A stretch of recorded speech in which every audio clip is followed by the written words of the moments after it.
This is Mapno 4. He is an extremely good Mario Kart PC player. When I was online one time, I interacted with him and he saw my skill. He wanted me to learn something that could help me reach greater heights. It's called reverse drifting. What is reverse drifting? This comment from Mapno explains it well.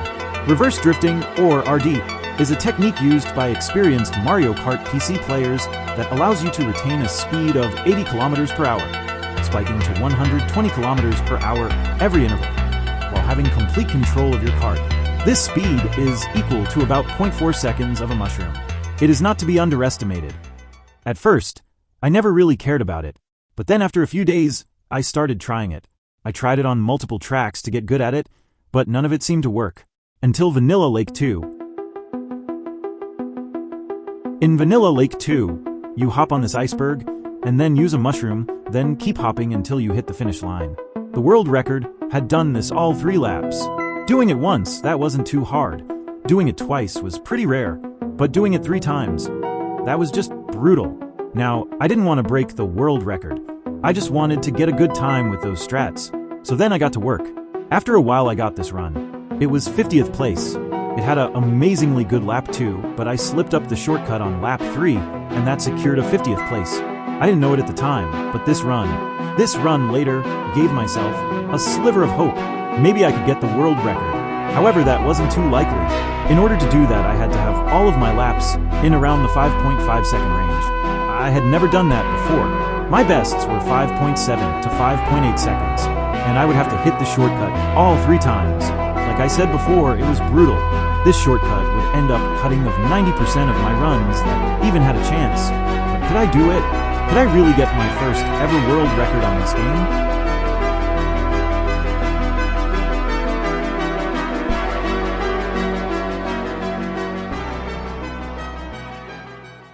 After a while that same day, I tried to grind Vanilla Lake 2 again.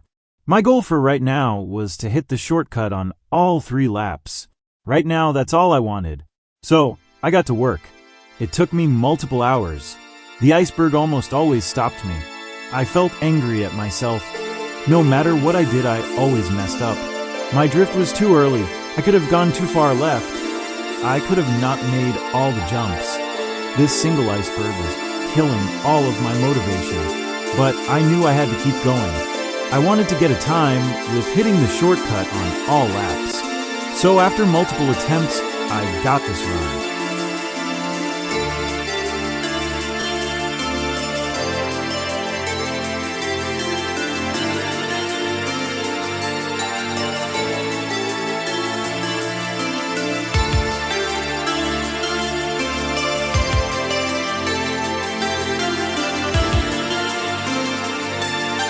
This run was just enough that I was able to get 5th place on the leaderboard.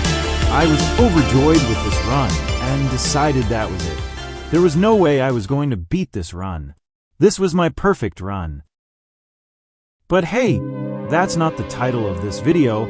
After a week, I started to question, could I go faster than this? Well, with better execution and tighter lines, I could. But I thought that I had basically done all the time saves I possibly could. But then I looked at this run. At the start, he does an orange turbo right before he reaches this water part. Then he does a blue turbo boost after that. Usually orange turbo boosts would be faster, because they could reach a boost 1/3 faster for around 0.4 seconds than a regular blue turbo. But I decided to do blue turbos because it would help position myself better with getting to the iceberg. So then on the 18th of January, I decided to give it another shot.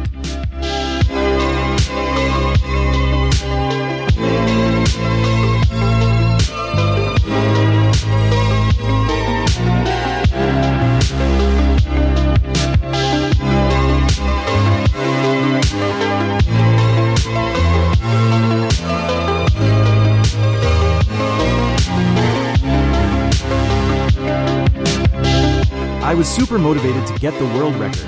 I knew that I could do it. I was building up consistency with the icebergs, but they were still a tough challenge. I had been racking up hundreds of attempts and managed to get some laps into my goal of 5.5 seconds.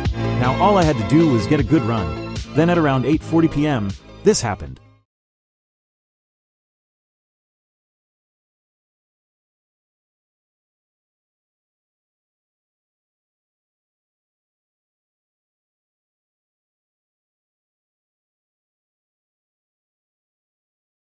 This run was now becoming real. My hands were starting to shake, and I was thinking to myself, is this it? Few runs had ever made it to lap 3, so I had to make it worth something. As long as I didn't mess up the iceberg, I could get the world record.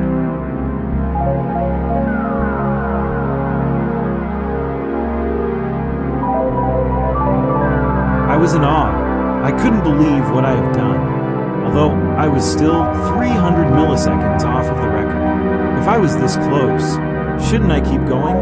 The answer I chose was yes.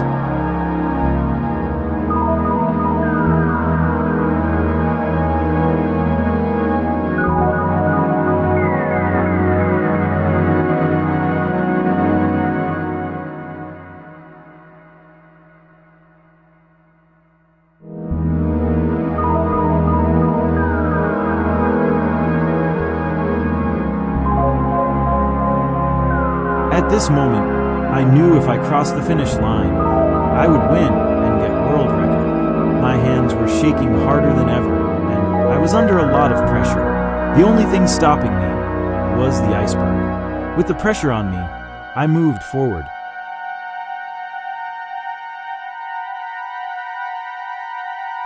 I then submitted my record, and then